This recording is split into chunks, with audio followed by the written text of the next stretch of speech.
Have you ever been judged before saying a single word, overlooked, dismissed, or even humiliated simply because of how you look? Imagine arriving at your private jet, only to be told you don't belong there because no one believes it's yours. This is the story of Ava Mitchell, a brilliant and powerful woman who faced that very moment. Humiliated and underestimated, she stood calm and composed, watching as assumptions were made about her. But what happened next was a masterclass in resilience, justice, and leadership, one that left everyone speechless. In this video, we'll walk you through Ava's journey from confrontation to transformation. This isn't just a story about prejudice. It's about what happens when you refuse to accept disrespect and use that moment to spark real change. If you've ever experienced something similar, a moment when you felt judged, unheard, or dismissed, this story will resonate with you. And if you're someone who loves powerful tales of resilience and justice, you're in the right place. Before we dive in, take a moment to let us know in the comments. Where are you watching from today? Have you ever had to prove yourself to those who underestimated you? And while you're here, don't forget to like this video, share it with others who might need to hear this story, and subscribe to our channel for more inspiring real-life stories like this one. Because stories like Ava's deserve to be heard. Let's get into it. The private terminal shimmered under the morning sun, its glass facade reflecting the clear blue sky and the quiet luxury it housed within. Limousines lined the pristine parking lot, their polished exteriors gleaming as chauffeurs stood by in neatly pressed suits. Inside, the atmosphere was calm, and elegant marble floors gleamed under soft lighting. Plush leather seating offered quiet comfort, and the faint aroma of freshly brewed coffee blended with the subtle scent of fine leather. Through the automatic doors stepped Dr. Ava Mitchell, a picture of effortless confidence and success. Her tailored navy blazer sat perfectly over a silk blouse, a subtle nod to her refined taste. Her hair was styled in a sleek low bun, catching the sunlight as she walked. Her polished heels clicked softly against the marble, a sound that conveyed quiet power. Ava Mitchell wasn't just any traveler, she was a self-made entrepreneur, a visionary leader who had built her empire from the ground up. Pulling her leather carry-on behind her, Ava moved through the terminal with calm composure, her presence commanding attention without saying a word. She approached the check-in desk, where a sharply dressed attendant greeted her with a smile. "Good morning, ma'am. May I have your name and flight details?" Ava Mitchell. "I'm here for the private flight to Chicago," she replied smoothly. The attendant nodded after confirming her details, gesturing politely toward the private jet gates. "You're all set, Ms. Mitchell. It's Gate 5, just past the VIP lounge." Ava gave a polite nod and made her way toward the jet. But as she approached, the atmosphere shifted. Standing stiffly at the entrance to the aircraft was the captain, tall, imposing, and with an expression that was anything but welcoming. His narrowed eyes swept over Ava and her luggage. "Can I help you?" he asked, his tone clipped, as though she were a trespasser in a place she didn't belong. Calm but unyielding, Ava responded, "I'm here for this flight." And that's when it began, the moment that would reveal far more than anyone anticipated. As Ava Mitchell approached the gleaming private jet, the early sunlight reflected off its polished exterior, a symbol of her hard-earned success. Yet the warm glow of the day was starkly contrasted by the cold demeanor of the captain standing at the jet stairs. The captain was tall and broad-shouldered, his posture stiff with authority. His eyes narrowed slightly as Ava approached, scanning her from head to toe, from her tailored blazer to the designer luggage trailing behind her. There was no welcome in his gaze, only suspicion. "Can I help you?" he asked curtly, his tone clipped and devoid of warmth. Ava paused, her calm expression betraying none of the irritation bubbling under the surface.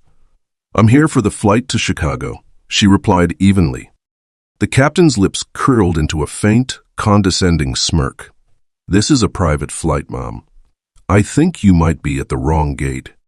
The subtle emphasis on the word private was not lost on Ava.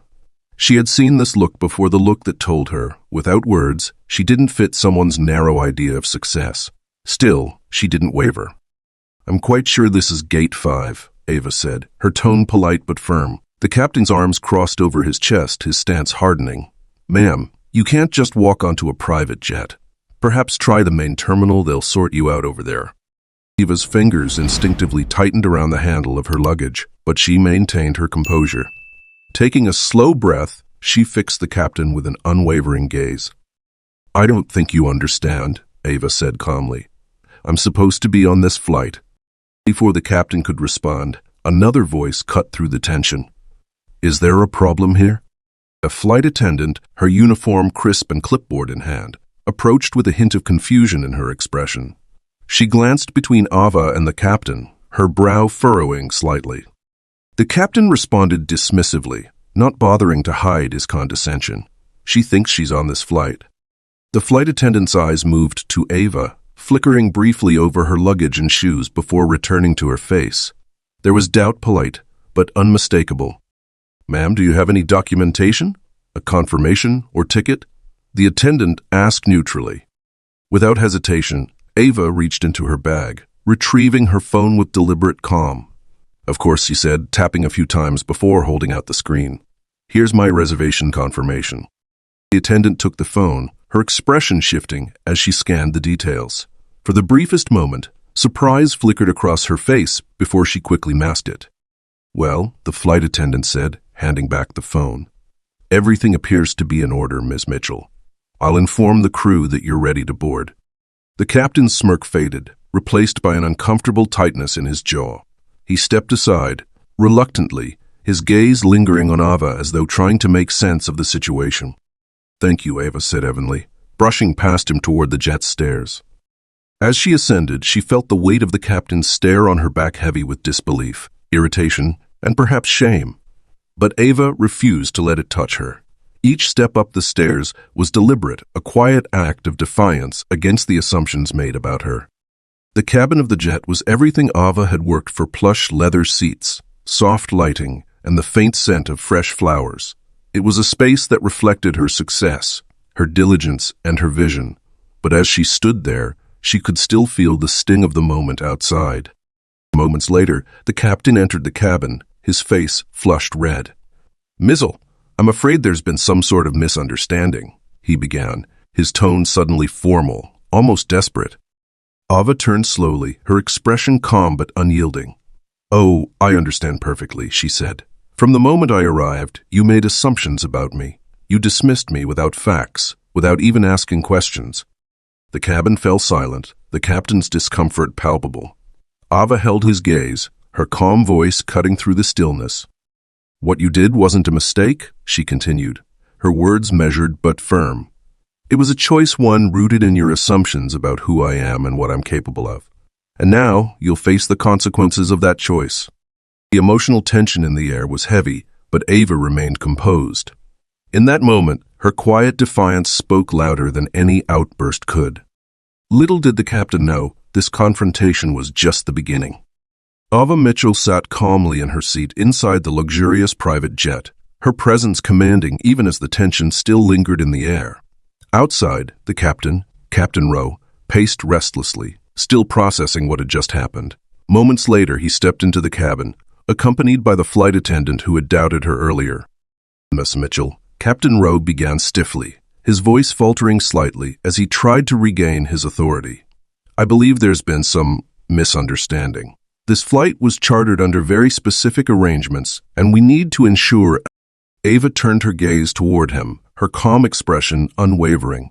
"There's no misunderstanding, Captain," she interrupted evenly. "This jet belongs to me." The room fell still. The words hit like a hammer, the weight of them sinking into the cabin's pristine silence. The captain's face went pale, his mouth opening slightly as if to protest, but no sound came. The flight attendant beside him shifted awkwardly, clutching her clipboard like a shield. "You're the owner?" Captain Rowe finally managed to ask, his voice a hoarse whisper, disbelief etched across his face. "Yes," Ava said firmly. "I am Ava Mitchell, CEO of Mitchell Enterprises. I purchased this jet as part of my company's expansion strategy." Her tone remained calm, but carried a razor-sharp edge. "So tell me, Captain, how exactly did you decide I didn't belong here? Was it my clothes, my luggage, or simply my appearance?" Captain Rowe's jaw tightened, and his gaze dropped briefly to the floor. The silence was suffocating. The flight attendant glanced nervously between them, clearly regretting her earlier actions. Ava didn't let up. She rose from her seat, standing tall as her heels sank softly into the plush carpet. "The assumptions you made about me weren't just insulting. They were discriminatory," she said, her voice cutting through the air like a knife. "You dismissed me without even checking the facts, without asking a single question. And that says everything about how you view people who don't fit your narrow expectations." The crew stood frozen, shame written across their faces. Ava's composure only amplified the weight of the moment. "I am a leader, Captain," she continued, her voice unwavering. "And I demand respect not just for myself, but for anyone who steps into this space, regardless of what they look like." She turned toward the flight attendant, her eyes locking with the woman's. "And you," she said softly. Though her words were no less powerful, "you doubted me because of what? My shoes? My bag? You were so quick to assume that I didn't belong. Do you realize what that says about you?" "I see. I'm deeply sorry, Ms. Mitchell." The flight attendant stammered, her cheeks flushed with embarrassment. "It won't happen again." "You're right about one thing," Ava replied coolly. "It won't happen again." She turned back to Captain Rowe. "Effective immediately, you and your crew are dismissed. I won't tolerate this kind of behavior on my team or anywhere near my company." The silence that followed was deafening. Captain Rowe's face went pale, his authoritative demeanor crumbling before her. "Miss Mitchell, please," he began, desperation creeping into his voice. "I've been a pilot for over 15 years. This was an honest mistake." Ava held up her hand to silence him. "Mistakes happen when you spill coffee, Captain," she said, her voice cold and precise. "This was a choice, a conscious decision to judge someone based on their appearance, and it speaks volumes about your character, and that's not something I'm willing to overlook." The captain's shoulders slumped, his earlier arrogance replaced with defeat. Ava turned toward the open cabin door, where the terminal manager stood, having arrived just in time to witness the exchange. That they're escorted off the premises, she instructed calmly, "and ensure that my next crew understands one thing very clearly. Respect is non-negotiable." As the dismissed crew shuffled out, their embarrassment palpable, Ava returned to her seat. The cabin was silent once more, but the air had shifted. This wasn't just about firing a crew, it was a statement, a declaration that assumptions and prejudice would no longer be tolerated in spaces she controlled. Ava Mitchell sat back in her seat, her shoulders squared, and exhaled slowly. The moment was hers not out of spite, but out of principle. She wouldn't allow anyone to question her worth again. And more importantly, she would make sure no one else would face the same disrespect. This wasn't just about justice. It was about setting a standard. As the private jet ascended into the clear blue sky, Ava Mitchell sat quietly by the window, her thoughts swirling as the events of the morning replayed in her mind. The weight of what had happened hung heavily in the air. She had faced condescension and judgment again. But this time, she had acted swiftly, setting a standard for respect and accountability. Pulling her phone from her bag, Ava made a call. Within seconds, her assistant, Rebecca, answered. "Rebecca, I need you to listen carefully," Ava said, her tone calm but resolute. "Draft a statement for Harper Global's leadership team. Effective immediately, I want a review of all internal protocols concerning customer and employee interactions. This isn't just about addressing discrimination. It's about preventing it before it happens." "Understood, Ava," Rebecca replied without hesitation. "Do you want me to loop in the legal team for policy updates as well?" "Yes," Ava confirmed. "I want stronger anti-discrimination clauses across every subsidiary. No more vague language. These policies need teeth. Every employee will be trained, and every manager will be held accountable. Make it clear that Harper Global stands for respect, inclusion, and integrity." "Consider it done," Rebecca replied, her voice brimming with quiet admiration. Ending the call, Ava leaned back against the plush seat, staring out the window as the clouds passed below. For a brief moment, the anger she had tamped down resurfaced, not just at the crew, but at the deeper issue that lay beneath it all. Later that evening, Ava found herself on the phone with her brother, Darnell, who had always been her sounding board. His voice was a mix of warmth and concern as he greeted her. "I heard what happened, Ava," Darnell said softly. "You okay?" Ava let out a small sigh, allowing herself to relax for the first time all day. "I'm fine, Darnell, but I can't stop thinking about it. The way they looked at me, the way they dismissed me. It's exhausting, having to prove yourself over and over. I know, Darnell replied, his tone steady. You've dealt with this your whole life, Ava. We both have. People who can't see past their own biases, who think success has a certain look. That's what bothers me most, Ava said, her voice reflective. It's not just about me. How many others are dismissed every day? How many people lose opportunities because someone assumes they don't belong? Darnell paused for a moment before responding. And that's exactly why you're in the position you're in. You're not just anyone, Ava. You're a leader. You've always turned obstacles into opportunities. This moment's no different. Ava smiled faintly, grateful for his grounding presence. You're right, she said quietly. I can't control how people see me, but I can control how I respond. If I don't act, I'm just allowing it to keep happening to me and to others. You've always set the standard, Ava, Darnell added. Don't stop now. That night, Ava sat on her terrace, a steaming cup of chamomile tea, cradled in her hands as the stars scattered like seeds across the dark sky. She thought about her journey, the struggles, the victories, and the countless moments when she had been forced to rise above assumptions. But this moment was different. This wasn't just about holding a few individuals accountable. It was about changing the system that allowed this behavior to exist in the first place. Pulling out her notebook, Ava began to write, her pen gliding across the page with renewed determination. It was a diversity and inclusion summit. Create a space for real conversations, actionable solutions, and long-term commitments. Scholarship funds and mentorship programs.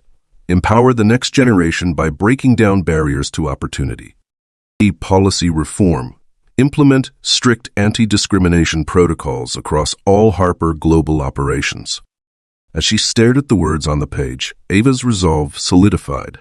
This wasn't just about ensuring it wouldn't happen to her again. It was about ensuring it wouldn't happen to anyone. In the quiet of the evening, she realized that moments of prejudice could become powerful catalysts for change if leaders like her had the courage to act. With a renewed sense of purpose, Ava closed her notebook and whispered to herself, "Respect isn't optional. It's the foundation of every space I walk into, and I'll make sure the world knows it." The stars above seemed brighter that night, as though even the universe was acknowledging her resolve.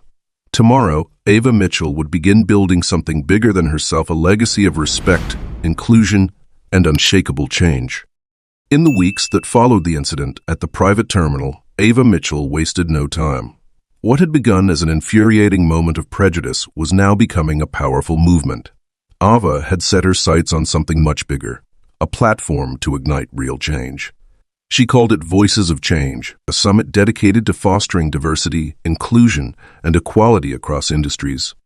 The preparations were swift and purposeful.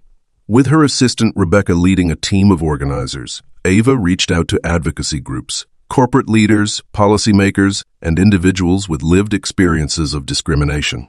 This summit won't just be about talk, she had told her team in a planning meeting. It's about action solutions we can measure, commitments we can hold people accountable to.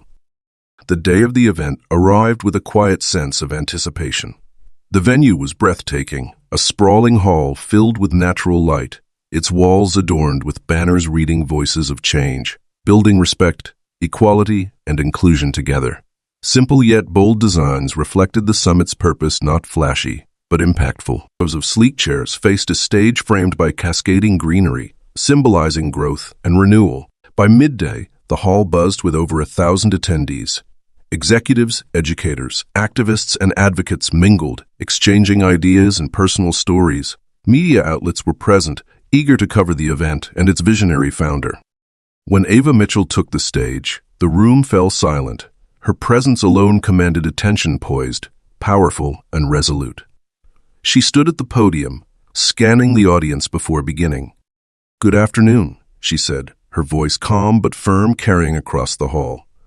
"Today is not about me. It's about all of us, every individual who has ever been judged, overlooked, or dismissed because of who they are or how they look. Today, we begin to change that narrative." She paused, letting her words settle. "When I was denied access to my own jet just weeks ago, it wasn't a new experience. It was one in a lifetime of moments where assumptions were made about my worth. But instead of anger, I felt resolve. Because it reminded me of something critical. Respect and equality are the foundation of every space I enter, and they should be the foundation of a space we build together. The audience erupted into applause, her words striking a deep chord. Ava continued, her voice steady and impassioned. This summit is not just a conversation. It's a commitment. We're here to listen, to share, and most importantly, to act. Every panel, workshop, and discussion today will focus on finding measurable solutions, real ways to dismantle the barriers that hold us back. Throughout the day, the energy in the room was electric. The Voices of Change Summit featured carefully curated sessions that inspired dialogue and progress. There are panels of leaders and advocates. CEOs, thought leaders, and diversity experts shared strategies for creating inclusive workplaces, discussing policies that prioritize equity at every level. Workshops on systemic change. Small breakout sessions allowed attendees to tackle real issues, from addressing unconscious bias to building mentorship programs for underrepresented talent. Stories of lived experience. Individuals shared personal testimonies of discrimination and triumph, putting faces and emotions to the broader conversation. One of the most impactful panels was titled The Cost of Assumption. Moderated by Aya herself, it featured professionals who had faced prejudice but turned those moments into stepping stones for success.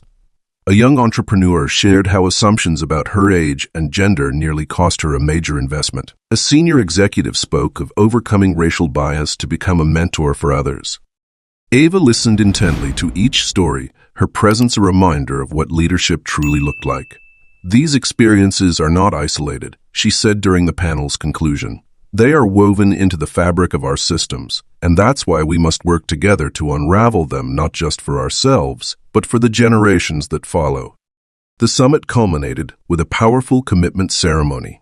Ava invited companies, organizations, and leaders to sign a collective pledge, one that promised actionable steps toward diversity, equity, and inclusion. Each signature was a declaration to establish diverse hiring practices and mentorship programs, to implement anti-bias training across all levels of leadership, to create accountability frameworks that ensure progress is tracked and measured. By the end of the day, Ava stood at the back of the hall, watching as attendees mingled and shared their next steps. Conversations were no longer theoretical. They were tangible and full of resolve.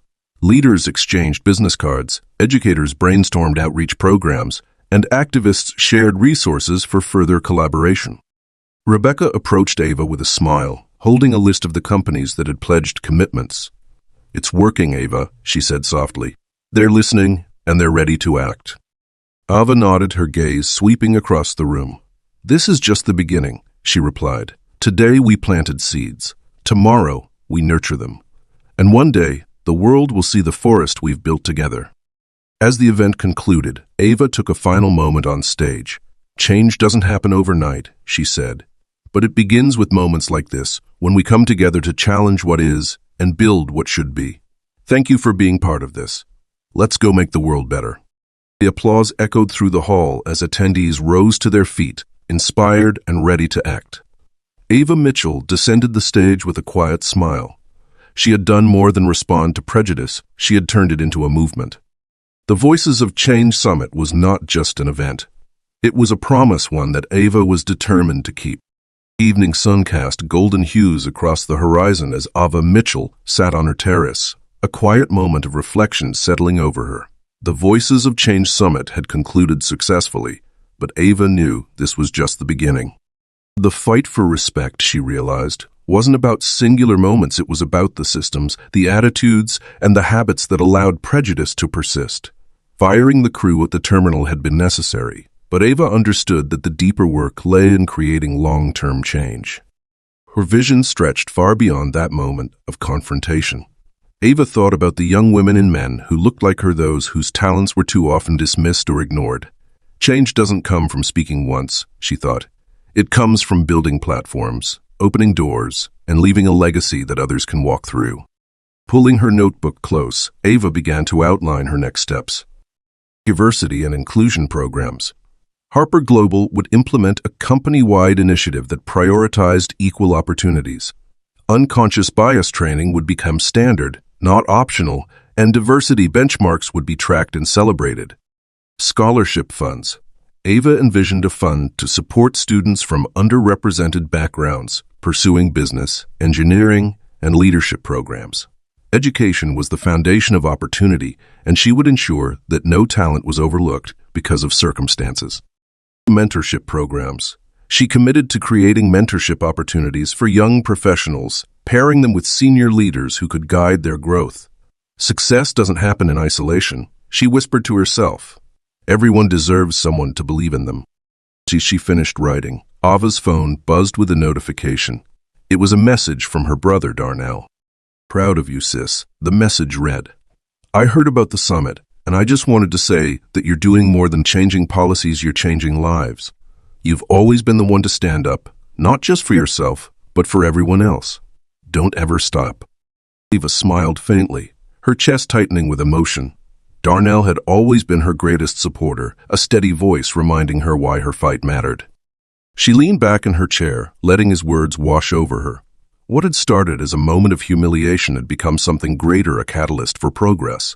Ava had turned anger into action and doubt into determination. As the stars began to dot the darkening sky, Ava whispered softly to herself, "This isn't just my fight. It's all of ours, and I won't stop until respect and equality are more than ideals, they're reality." Her resolve solidified as the night deepened around her. Tomorrow, there would be more work to do, more obstacles to face, and more minds to change. But Ava Mitchell was ready.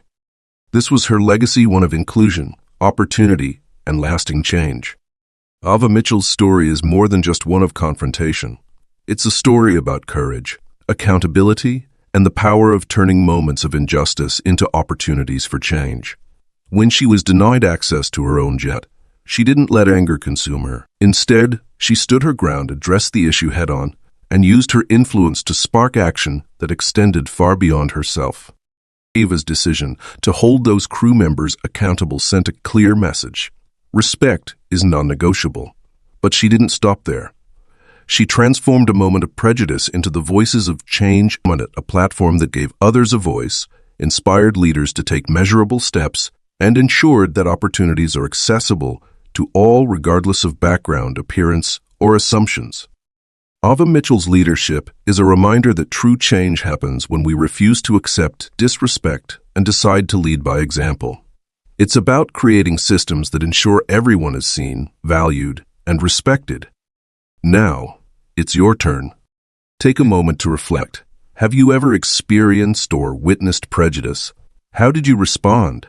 Share your thoughts in the comments below. Let's start a conversation.